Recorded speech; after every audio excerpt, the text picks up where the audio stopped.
Welcome to DeFrost Seattle.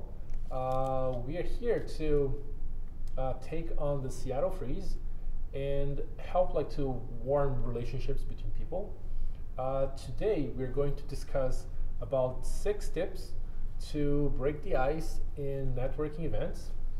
I am Raphael. And I'm Margaret Elizabeth. Today, I'm going to share with you my #1 tip for breaking the ice at networking events, and that is to simply share your elevator pitch. So when I meet someone, I say, hello, my name is Margaret Elizabeth, and I'm the founder of DeFrost Seattle. I'd like to warm up relationships and help people connect. Tell me a little bit about yourself. So that's typically how I lead in. It's just with that elevator pitch, and that's kind of my whole breaking the ice with someone brand new. Usually, what do you like to include in your elevator pitch? What is a must? I think a must is your name, your business name, and I like to include how I help people. Then I sometimes will even throw in an example of how I help people.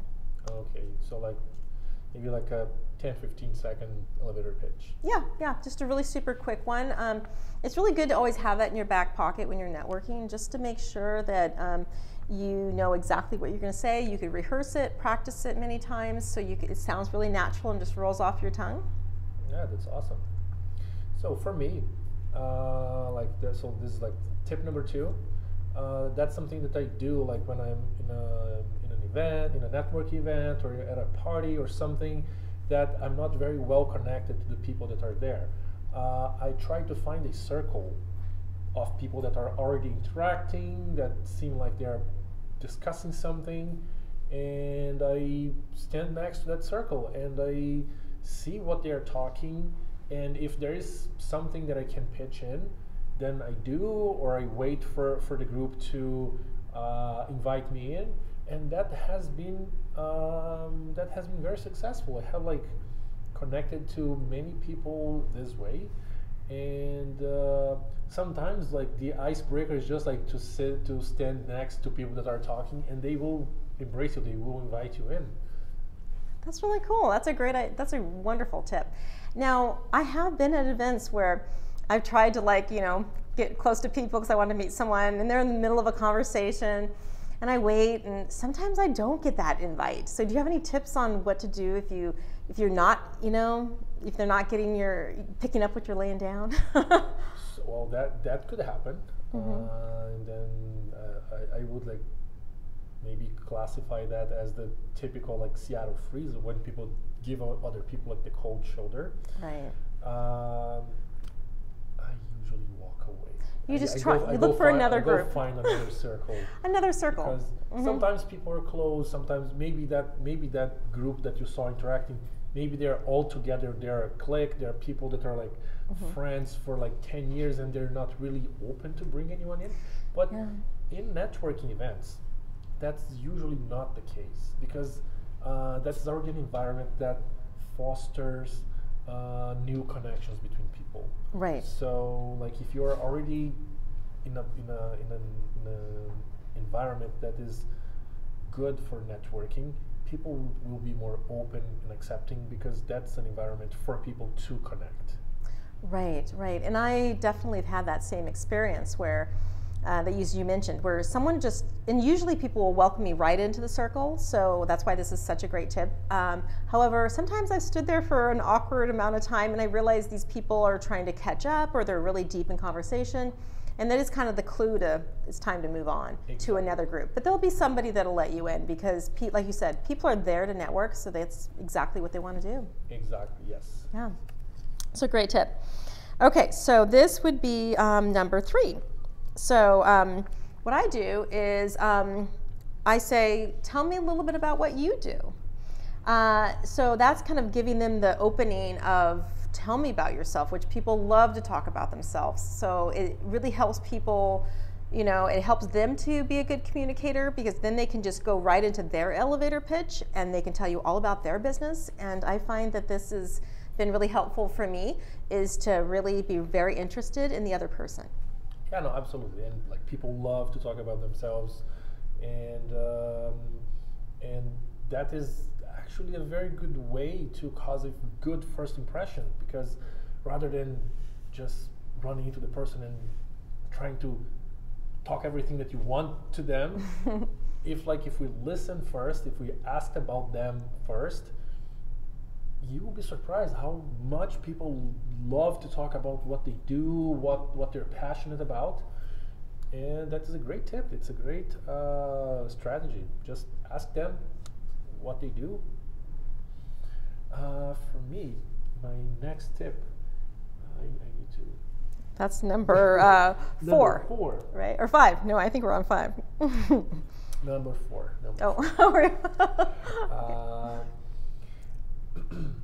It is... it's actually for before the network event. Like, you gotta a little bit like do your homework, and if you can already know, like many events, for instance, like you have a list of guests on Facebook, or a list of who are going to be the speakers. If you can do like your research on some of the guests that are going to be there, or some of the people that are going to be there, and you already have people that you want to connect, you can already attend the event already with your elevator pitch tuned for that specific audience, or like for that specific group of people that you're trying to connect. And if you come prepared, if you do your homework and you come prepared, your chances of like successfully breaking the ice and establishing a good connection are dramatically improved. I love that. That's a wonderful tip. Wonderful tip. And it just shows people that you're really engaged and really committed to being there. You've done your research. You know what to ask. I think that's really great.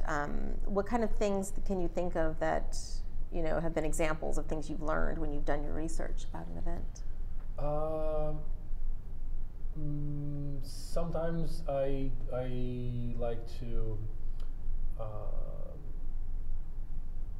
look more into, for instance, like if there are like keynote speakers or something, to look into what they're doing, like what are their recent projects, because like people love to post about what they're doing as well, like on LinkedIn, on Facebook, and you already come with context.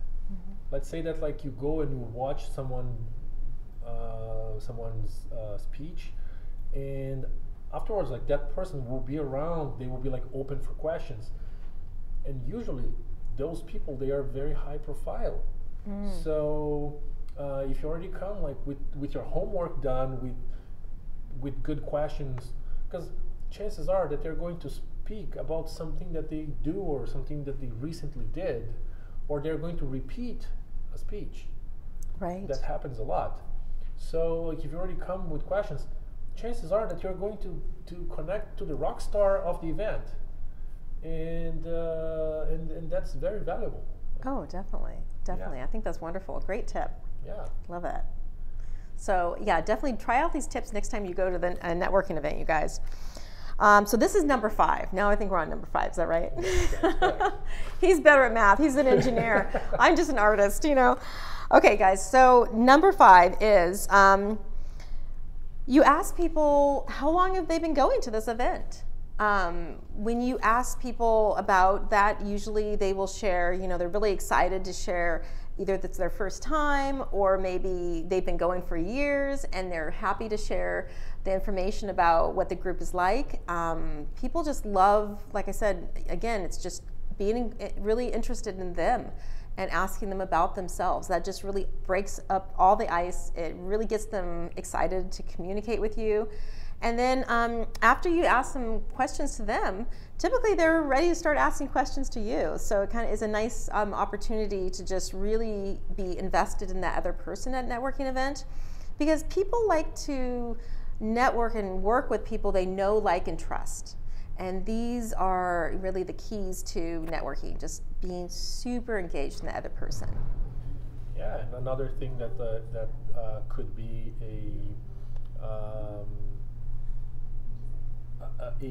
initial question could be like, hey, like how are you connected to the people in this event? That's another good opener. And that's a great question. That's a great question, yes. Because then like you will discover maybe, oh, like I'm connected to this other group of people here. Let me introduce you to them.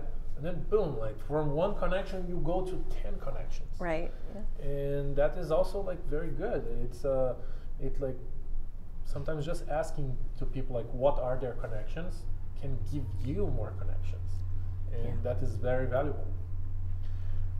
For me now, for my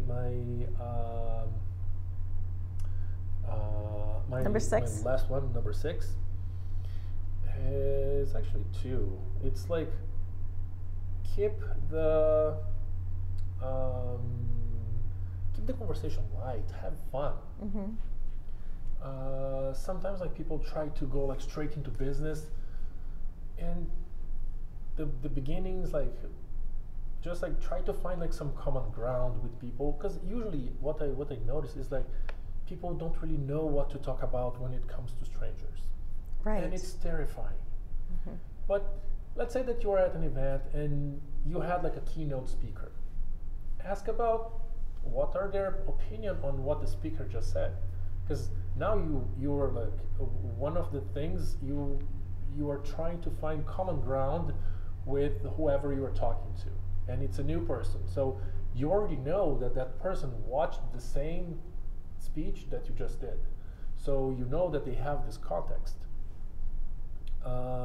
So like try to find common ground, keep things conversation light, avoid going into debate mode. Like people today love to debate.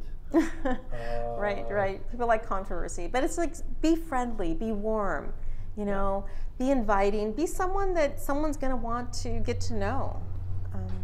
And above everything, have fun. Yeah. I think like if you make your priority to have a good experience, to create more connections, while you're having fun, you will have a much better time at doing this, and it's gonna be like overall greater experience. Yeah, definitely. I hope you guys can use some of these tips and the next time you go out and network, and let us know how it goes. Be sure to add some comments below and let us know your tips that you have to add to this list of 6, or if you have an opportunity to use some of these tips, we'd love to hear from you. Be sure to tune in at 7 o'clock on Tuesdays to see our live production, or on Saturdays at 10 to watch our pre-recorded tips. And we look forward to seeing you guys next time on DeFrost Seattle. Yes, and don't forget to subscribe, hit the notification button, and share this with your friends, and we'll see you next time. See you next time. See you next time. Bye.